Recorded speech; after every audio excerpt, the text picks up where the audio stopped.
D'abord à préciser que depuis le début de l'histoire, j'ai préféré garder le silence, précisément pour ne pas être tributaire du tourbillon médiatique. Mais aujourd'hui, les faits sont très graves, et après avoir étudié le sujet avec attention, voilà ce que je peux affirmer.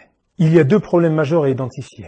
Le déroulé de l'enquête préliminaire d'abord, et le traitement médiatique ensuite. Je vais les aborder un par un, et sachez que tout ce que je vais dire dans cette vidéo provient des médias de référence dans la presse française ou des blogs d'avocats reconnus. D'abord, en ce qui concerne l'enquête judiciaire, commençons par un résumé. Le professeur Tariq Ramadan est aujourd'hui accusé en France de viol par deux femmes, dont l'un aurait des circonstances aggravantes puisqu'il aurait été commis contre une personne vulnérable. Révélé par la presse au mois d'octobre, les plaintes déposées par les victimes présumées ont donné lieu à une enquête. D'après les médias, cette enquête a été menée méthodiquement et sans laisser échapper la moindre information par les enquêteurs du 2e district de la police judiciaire pendant 3 mois. Au terme de cette première investigation, les enquêteurs ont décidé de mettre le théologien en garde à vue et de le confronter à ses accusatrices. La seconde, du nom de Christelle, a accepté la confrontation. Mais la première, du nom de Ndayari, l'a refusée. Au terme de cette garde à vue de plusieurs jours, Tariq Ramadan a été déféré au parquet, puis incarcéré à la prison de Fleuron-Mérogis. Depuis vendredi 2 février, il est donc placé en détention à l'isolement dans un quartier haute sécurité, sans possibilité de voir sa famille ou de communiquer avec elle. D'après les informations recueillies auprès de son avocat, il serait sous le choc, avec un état de santé qui se dégrade dangereusement, Tariq Ramadan souffrant notamment d'une sclérose en plaques pour laquelle il doit subir un lourd traitement médical. Hier, il a même dû se rendre à son appel de la détention provisoire en ambulance. Sur le déroulé de l'enquête préliminaire, donc, on relève un certain nombre d'incohérences, d'incertitudes ou de zones d'ombre. D'abord, comment cela se fait-il qu'un billet d'avion que Tariq Ramadan a apporté au dossier pour permettre de dater l'heure de son arrivée à Lyon n'ait pas été pris en compte? En effet, Christelle, la deuxième plaignante, affirme que Tariq Ramadan l'aurait violée dans une chambre de l'hôtel Hilton de Lyon l'après-midi du 9 octobre 2009. Or, Tariq Ramadan a apporté au dossier un billet d'avion prouvant qu'il n'a atterri à l'aéroport de Lyon qu'à 18h35. Dans ces conditions, comment Tariq Ramadan se serait rendu coupable de viol dans l'après-midi alors qu'il n'a pu être à l'hôtel que dans la soirée? Alors, une réservation d'avion, effectivement, qui le ferait arriver à Lyon, à l'aéroport de Saint-Exupéry, à 18h35. Donc l'hôtel Hilton est à une demi-heure à peu près en trajet. Oui. Et Christelle dit avoir été violée dans l'après-midi. Comme l'affirme le Parisien, ce document qui fragilise considérablement les déclarations de la plaignante n'a pas été pris en considération, car vous savez pourquoi? Parce qu'elle a momentanément été égarée. Oui, vous écoutez bien, cette preuve n'a pas été retenue par les enquêteurs car elle a été perdue alors même qu'on nous disait que ces derniers avaient méthodiquement épluché tous les éléments de l'affaire. Comment peut-on perdre un document aussi important et ne pas le prendre en compte dans une décision qui va conduire à priver de liberté un homme et le retrouver quelques temps plus tard sans lui donner plus d'importance que cela? Troublés par cet épisode, les avocats de Tariq Ramadan ont envoyé un courrier à la garde des Sceaux pour demander la saisine de l'inspection générale de la justice. Deuxième élément troublant, on sait que Christelle a été en contact dès 2009 avec deux personnages qui, c'est le moins que l'on puisse dire, ne sont pas totalement neutres.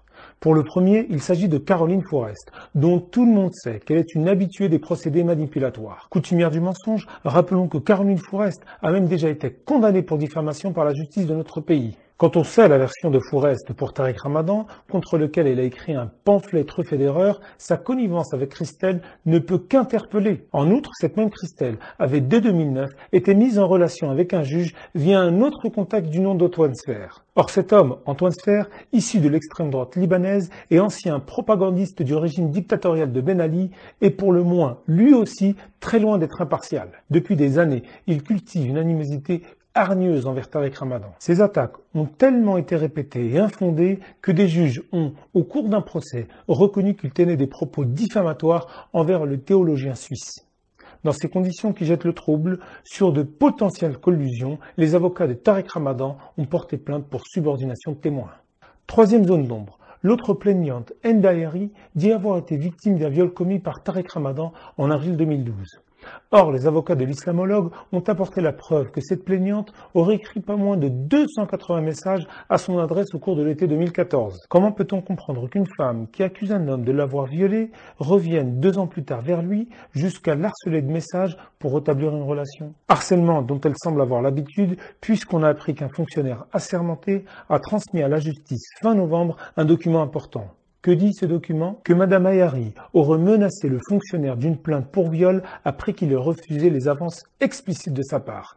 Elle l'aurait en plus harcelé pendant des jours en lui faisant du chantage. C'est sans doute du fait de l'accumulation de ces éléments troublants que Hind Ayari a refusé de se confronter à Tariq Ramadan pendant la garde à vue. Ce refus tranche avec la posture du théologien qui s'est rendu de son plein gré à sa convocation et qui clame son innocence depuis le départ. On résume donc, voici un homme qui croupit aujourd'hui en prison, dont on a mis de côté un alibi qui discréditerait une de ses accusatrices, cette même accusatrice qui est une connaissance de longue date des adversaires les plus acharnés de Tariq Ramadan. Vous avouerez que c'est légèrement suspect. Du coup, comment comprendre que Tariq Ramadan ait été mis en détention provisoire, surtout quand on sait que c'est pas un, mais 3 juges d'instruction qui sont impliqués dans le dossier? La réponse, on la trouve en partie dans ces 2 articles remarquablement rédigés par maître Régis de Castelnau, avocat spécialiste sur son blog.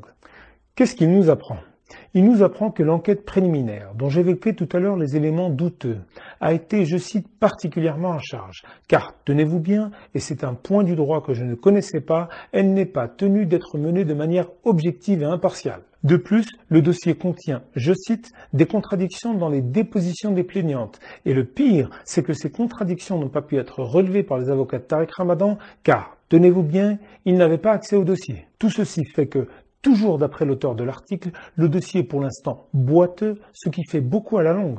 Et la question que l'on peut légitimement se poser est donc la suivante. Si le dossier est si mal barré, qu'est-ce qui a motivé les juges pour placer Tariq Ramadan en détention? Eh bien, tenez-vous bien, cette mesure maximaliste a apparemment été prise pour, je cite encore l'article, empêcher des pressions sur de futures plaignantes. Or, toujours d'après maître Castelnau, cette justification n'apparaît pas dans l'article 144 du Code de procédure pénale qui donne les critères d'une mise en détention dans un cas pareil. Alors, que déduire? C'est là où le bas blesse, et c'est là que nous sommes manifestement dans une position extrêmement sévère, pour ne pas dire plus, de la part des juges qui ont peut-être eu d'autres préoccupations à l'esprit que le respect élémentaire des droits de la défense. D'autant que, et là j'arrive à ma deuxième partie, le traitement médiatique de cette affaire a eu quelque chose d'absolument répugnant. Certains médias et pas mal d'intellectuels s'en sont donnés à cœur joie, multipliant les propos malhonnêtes et orduriers. Parmi ce qui a été écrit ou dit dans certains médias, reprenons les principales fake news. D'abord, certains ont dit que si Ramadan était en détention, c'est pour s'assurer qu'il ne s'enfuirait pas à l'étranger du fait de sa possession d'un double passeport suisse et égyptien. Il faut rappeler que Ramadan possède des passeports suisses et égyptiens, suisses et égyptiens. Il a des relais et des soutiens un peu partout dans le monde. Or, c'est totalement faux. D'après sa famille, Tariq Ramadan n'a jamais eu de passeport égyptien et d'ailleurs, s'il en avait un, il est interdit de territoire en territoire égyptien parce qu'il a toujours condamné les méfaits de la dictature égyptienne, hier celle de Moubarak, aujourd'hui celle du régime d'Abdel Fattah el-Sisi. De plus, on voit mal comment Ramadan fuirait la justice française, lui qui s'est rendu librement à la convocation de la police et a fait preuve depuis le départ d'une collaboration sans faille avec les différents services. Deuxième fake, certains ont relaté le fait que le Qatar aurait lâché Ramadan. Cette information renforcerait la thèse de son isolement croissant, ce qui serait en soi un indice de sa culpabilité ou du moins de son infréquentabilité. Or là aussi, c'est faux d'après la famille qui réside là-bas et pour connaître un petit peu ce pays, je peux vous dire qu'avec les contacts que j'ai, cela relève de la désinformation. Sur ce sujet, je voudrais d'ailleurs vous faire une recommandation. De grâce, faites attention aux médias que vous lisez ou que vous écoutez. L'article qui a sorti ce fake que Ramadan ne serait plus le bienvenu au Qatar a été rédigé par un certain Yann Hamel dans l'édition du Point du 29 janvier dernier. Or, savez-vous qui est Yann Hamel? C'est un homme qui est un adversaire acharné de Tariq Ramadan depuis plus de 10 ans. En 2007, il a rédigé une biographie non autorisée de Tariq Ramadan, truffé d'erreurs factuelles, et le voilà aujourd'hui en campagne pour détruire la réputation de son adversaire. Cet homme, Yann Hamel, est tellement aveuglé par la haine de Ramadan que, écoutez bien, il est prêt à interviewer n'importe quel guignol du moment qu'il vomit sur Ramadan. La dernière personne en date qu'il a interviewée est Lucia Canovi, qui, pour vous donner une idée du niveau du personnage, affirme que Ramadan est un violeur d'enfants, sataniste assoiffé de sang. Rien que ça.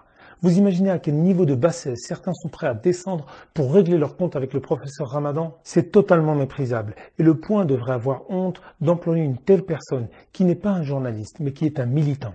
Méfiez-vous d'ailleurs de tous ces sites qui relaient ces salades, soit par volonté de prendre une revanche ce Ramadan, soit parce qu'en sortant une information croustillante que peu de gens iront vérifier, leur permettra de faire le buzz en monétisant leurs clics sur le marché du net. Croyez-moi qu'il y a un envers du décor scandaleux dans cette affaire Ramadan, car certains s'en donnent à cœur joie, que ce soit chez des journalistes ou hommes politiques, ou même à l'intérieur de la soi-disant communauté musulmane.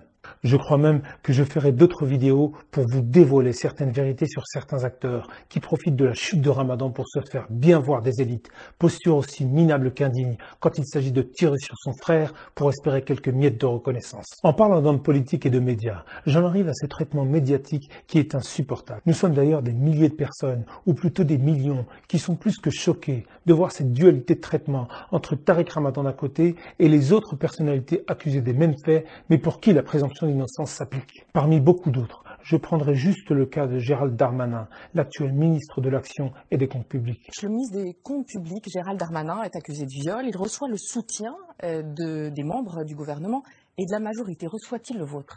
Oui, mais d'abord parce qu'il y a la présomption d'innocence. Lui aussi est accusé de viol par une femme, mais lui par contre n'est pas incarcéré dans un quartier haute sécurité. Il est même ovationné par l'Assemblée. Devant ce spectacle affligeant, du deux poids deux mesures, devant cette image invraisemblable d'élus qui applaudissent un homme accusé de viol dans l'une des enceintes les plus respectables de notre République, le site Arrêt sur Image a eu ce commentaire remarquable. On aurait vu cette image, cette seule image, au Parlement turc, turkmène ou tchétchène, la cause serait entendue. Des barbares, des arriérés. Que dire quand cela se passe au Palais Bourbon ?